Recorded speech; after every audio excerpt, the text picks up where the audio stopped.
Hi, welcome to the GF channel. Today's episode we're fixing the usability of this button because you do not know in which direction you need to turn it in order for the dimmer to dim the lights or to increase the backlight. You have no idea at which position you're currently in, so there are two major problems here. This one here it's a little bit better because you know in which direction you increase or decrease.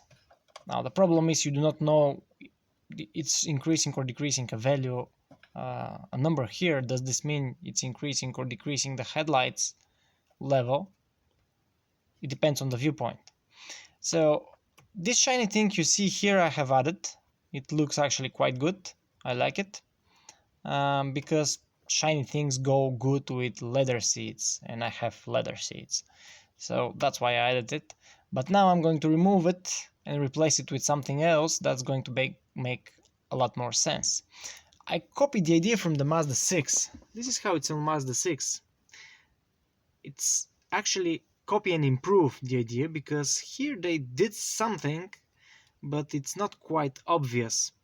Because you see there is an indicator which shows if you turn in some direction something is going to happen, but it's not quite true, not quite easy to understand in which direction you have to turn. It's how should I say, kind of this natural scrolling on the computer versus non-natural scrolling. So natural for Android devices and not natural on computers. It's the same thing. Different people have different perception, and it's confusing as hell. And also it doesn't show you the actual state currently. So I'm going to copy this idea, having this thing on my button instead of this shiny thing, and that way it's actually going to show me current state because it's going to be cut. It's going to show me the current state, and when you're going to know in which direction you need to turn because you're going to see the diagonal. Everything should actually work just fine. We'll see when I'm done. Now to disassemble this, it's actually quite easy. Remove those two screws here and here, pull the plastic, pull it from here, remove it, and then with a flat head you just pop only the cap of the button. No need to remove the whole button because it's way harder, and this will be free enough for you to tape stuff. Now this one I did with aluminum tape, looks quite good, I like it.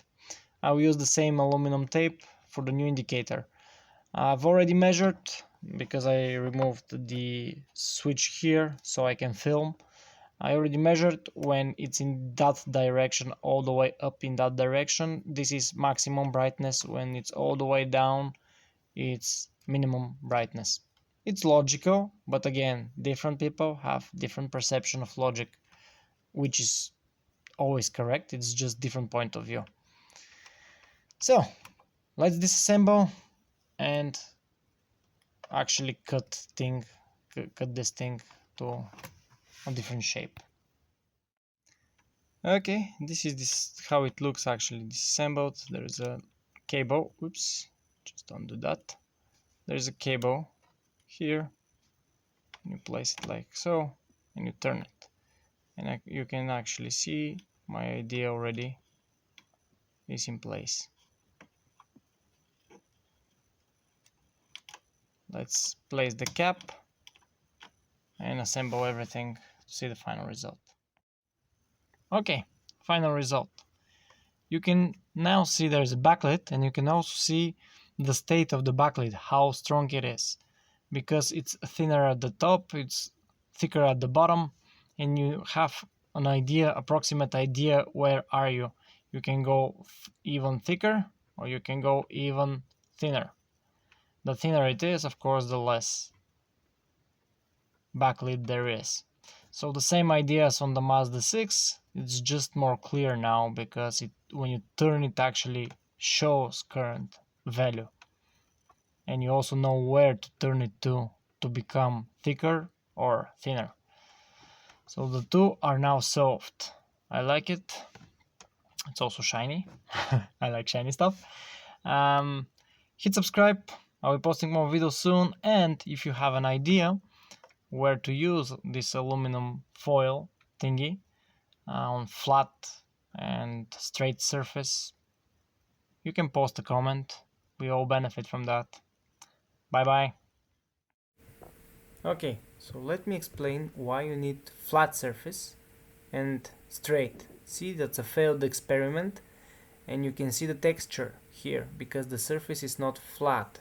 The texture actually is visible.